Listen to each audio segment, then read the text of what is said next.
Tak, akce výstava Ekomobilita 2012 vznikla v loňském roce, kdy jsme rekapitulovali akce, které jsme jako doteďka na elektroskúterech nebo elektrovozidlech od firmy Guever provedli.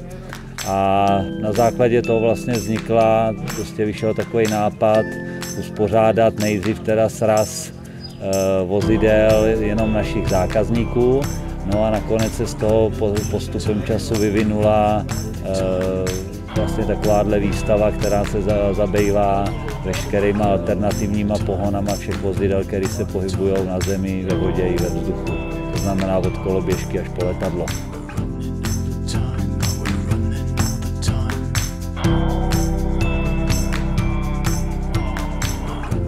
Takže jmenuji se Lubomír Kulhavý, jsem prodejní technik firmy Sor Lipchavy, která vyrábí autobusy.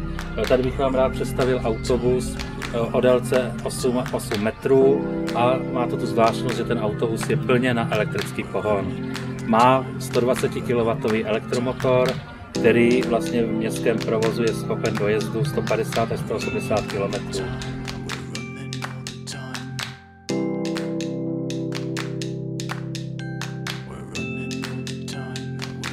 Prosím, pojďte se podívat, já už předám slovo Michalu Věrančákovi z akciové společnosti Škoda Mladá Boleslav. Škoda Auto, hezký den.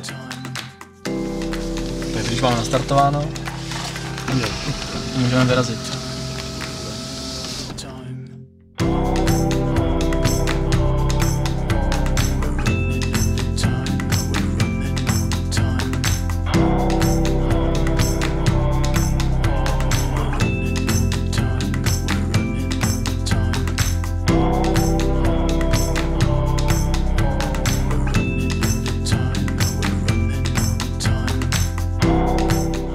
Tomáši, já vám velmi děkuji, jsem rád, že společnost Profigas podpořila tu myšlenku prvního ekologického srazu, který je v podstatě velmi srazem na elektrických, jednostopých, dvoustopých i třístopých vozidel.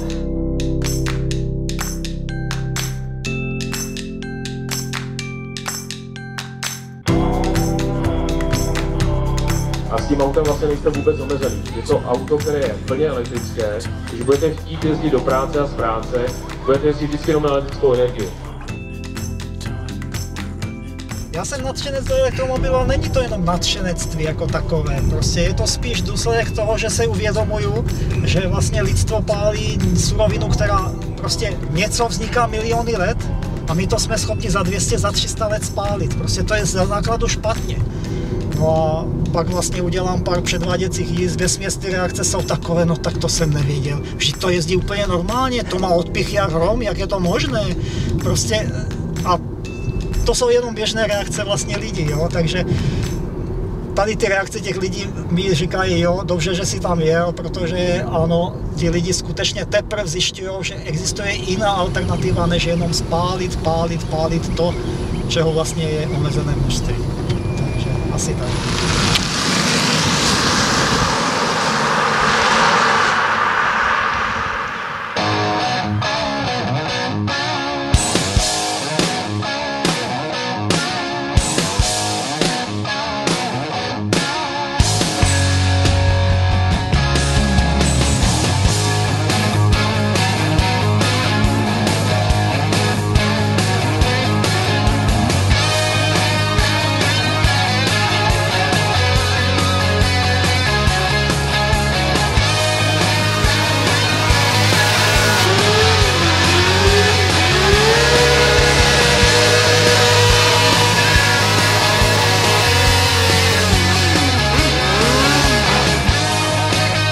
opravdové mažoretky